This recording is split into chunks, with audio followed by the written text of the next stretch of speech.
right, good morning, everybody.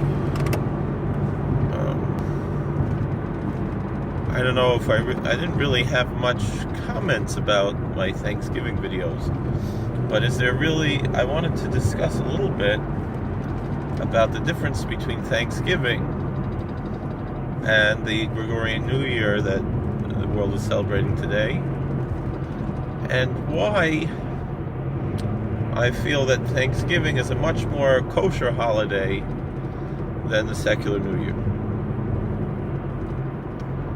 Now, the exact origins of this day being New Year,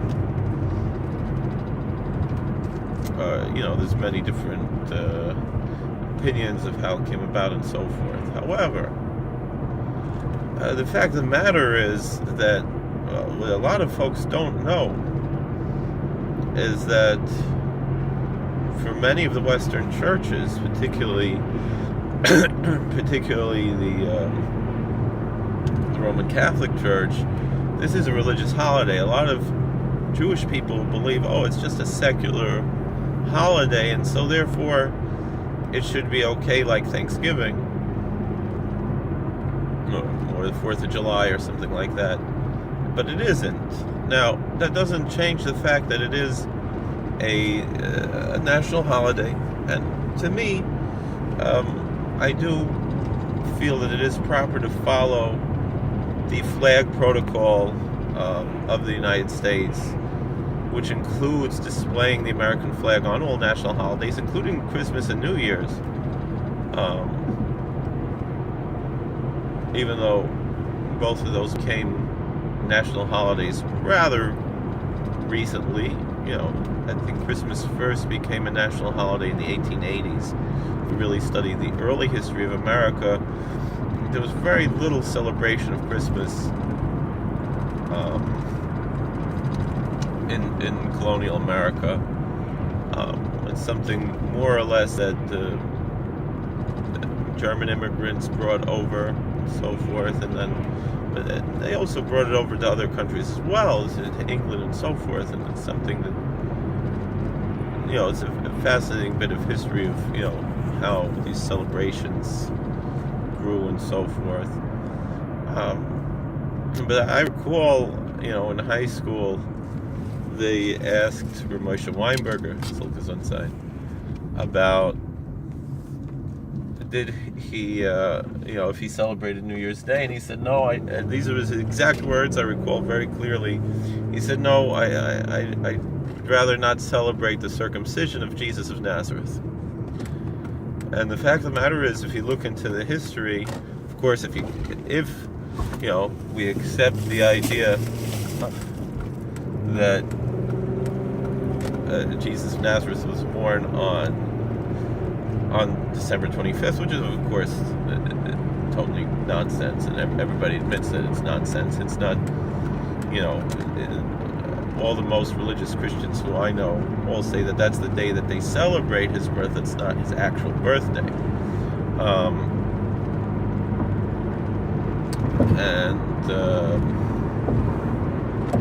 And so then 8 days later, a week later, on the calendar, meaning counting that day is 8 days, would have been when he had his bris. Assuming he wasn't jaundiced or whatever, But to the point where, for a long time, the Catholic Church did celebrate January 1st as the Feast of the Circumcision, and of course, since his bloodshed has so many theological implications in their faith, that was seen as, this is the first time that he shed his blood. And so there is actually a theological implication to that in Christianity.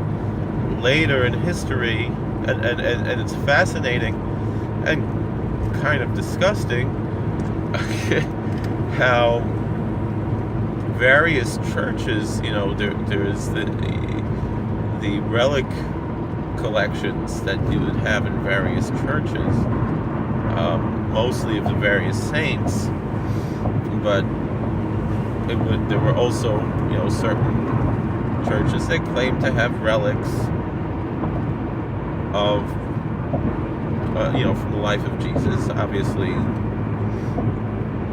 I would say at least the vast majority of them are fake. There's some discussion about the Shroud of Turin or whatever, but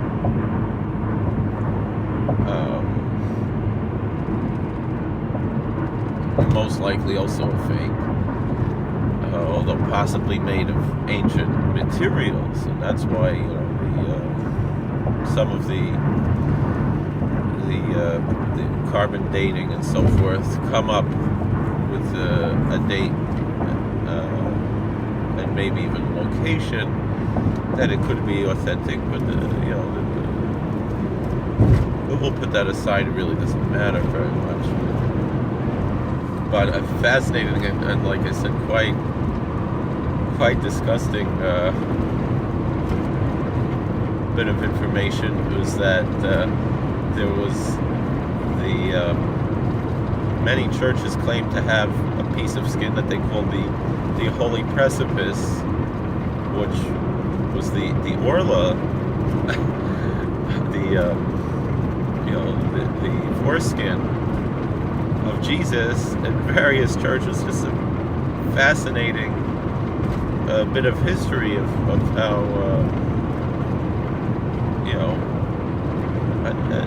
obviously the fact that various churches claim to have it means that at least several of them, at least all but one of them, if not all of them, were lying about having it. But and there's really no reason why it would have been preserved.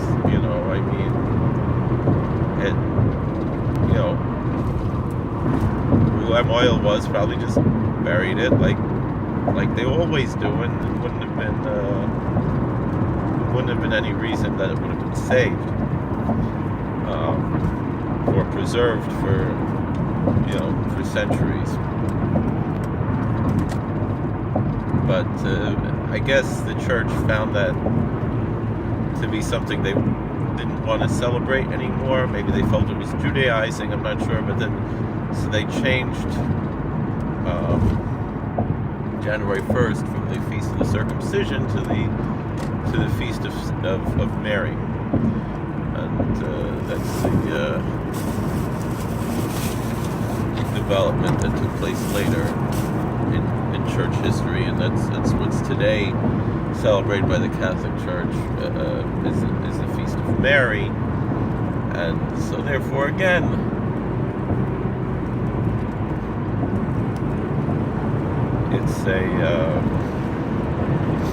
it is clearly a religious holiday. It's not a secular holiday, and so it's much different. It could be compared to Halloween or other holidays that seem to be totally secular when in fact they are religiously rooted. Obviously, all of these holidays were rooted in ancient pagan holidays and so forth. And it's, totally arbitrary that this is the day that they pick, to begin the new year. But that being said, as we mentioned, Rabbi Weinberger, he would always, every year, as I remember in high school, he would always tell us the following story from Berditchev Rav. And so it's something I would like to share now. The Heilige Berditchev Rav, like I mentioned before, my holy ancestor, the Kruller Rav, did meet once. He tried to avoid meeting him, but eventually met him. The Kruller Rebbetzin, the Baba got a bracha from him, and the Baba, the Chenger Rebbetzin, also would seem as a baby got a bracha from Berditchev Rav, as well as her brother, the Chenger Rebbe, I guess a great uncle. Possibly, I don't know, I've seen some other ancestry Grievin that also said he was also Epis Zeta, I'm not sure. But when you go back that far, you have a lot of Zetas, so it's probably not so strange that, especially in those areas, that would have married a cousin, something like that. But the story goes, the Hasidim saw Berditchev Rav,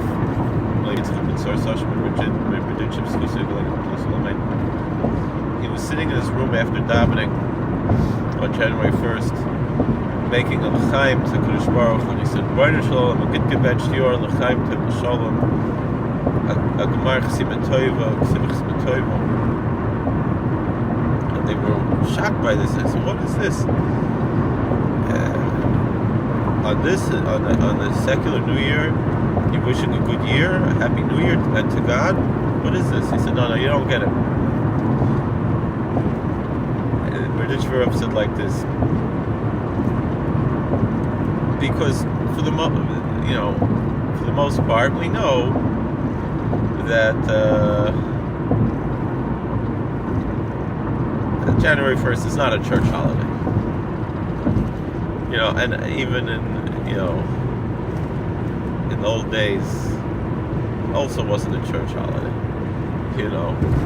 I mean, the pious, religious people, the same people who are celebrating, the other saint days, are going to be celebrating those, it's not really a church holiday, to say the least. I mean, how many people are, in the Catholic Church are attending Mass today? The same people who go to Mass every day, just like how by our shuls, how many people, go to shul on Shavuos, the same people who go to shul every Shabbos, and the same people who go to Minyan every day are in shul on Shavuos. Maybe one or two extra people, you do once in a while have those people who are just the Yontiv Jews who even show up on Shavuos, but there are probably more people showing up to shul on Shavuos than showing up to church on January 1st, especially in the middle of the week, it's a day, but I'm saying per capita, I don't mean numbers, but anyway, so Berditchev Rav, he said like this. He said on our Rosh Hashanah, which is the Rosh Hashanah of the whole world, really, it was revealed to him from heaven that it wasn't going to be a good year for the Jews. So he said, "B'nai Shalom, look, come on, look what's going on here.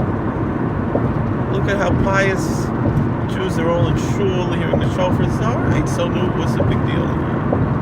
Look, the Sarsi made tshuva. They're all forgiving each other, asking forgiveness, doing tshuva." He said, "All right, but they're going to be back to those same old things as soon as the time goes by." He says, "Look, Yom Kippur, look at their fasting." He said, "Well, how much do people have to eat in Ukraine anyway? What's the big deal? Look, sukkahs, they're living in the sukkah." I said, "What?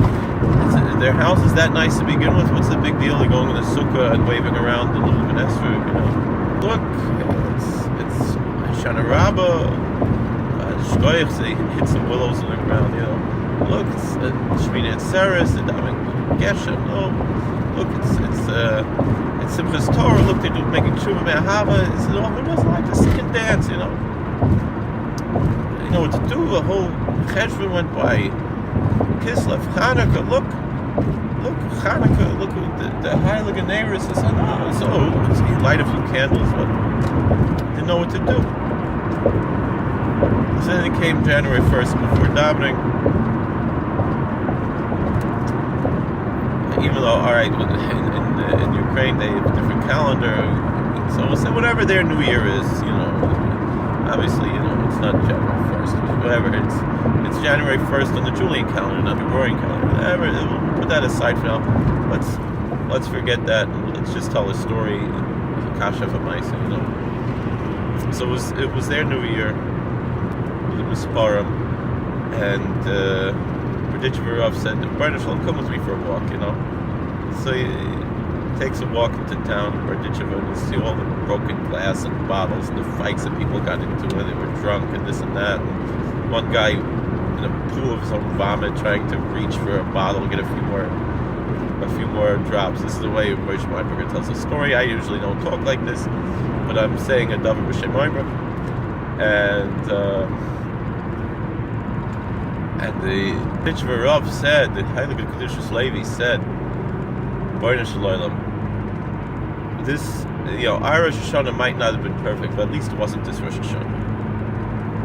And so the Gzar Din was torn up, and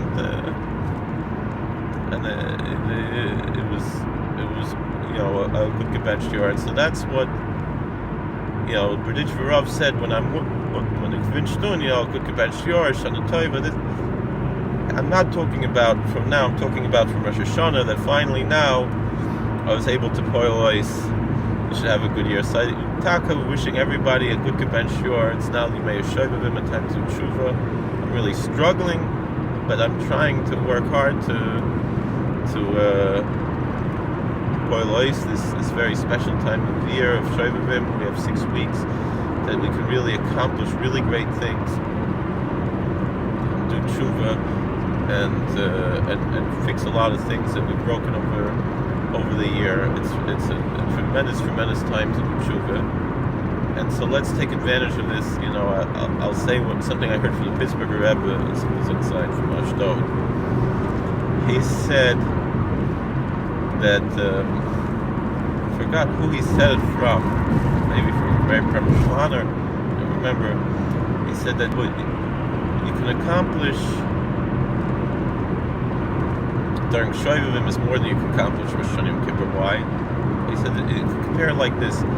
Like we just had all the secular holidays and the holidays of other religions, and then it's sort of such a thing like Black Friday, where people, there are these big sales, but people are beating each other up just to get in to the sale, And sometimes stores that have a secret sale, and they don't tell anybody about it. And he says like this: everybody knows Rosh Hashanah Kippur. So sure, Rosh Hashanah Kippur maybe is a bigger sale than Shovavim, but since everybody knows about it, you really got to fight to get in there. Shovavim, nobody knows about Shovavim. So because it's so little known, you have more time. It's 6 weeks. It's not. You can get in on the sale and do tshuva now. And I, for one, have a lot to do tshuva for, and I'm really going to try Shovavim, Be'ezus Hashem, and let's all try together to really have a good, clean Shovavim. That's Chus. We should be zeicher to all kinds of good hashmois, tovas. And one thing is, what I can say to people about Shovavim, don't make it all about fasting. Also, should learn more Torah. And the source of learning more Torah, we can really accomplish what we need to in this Shovavim. God bless. Please like, share, and subscribe. And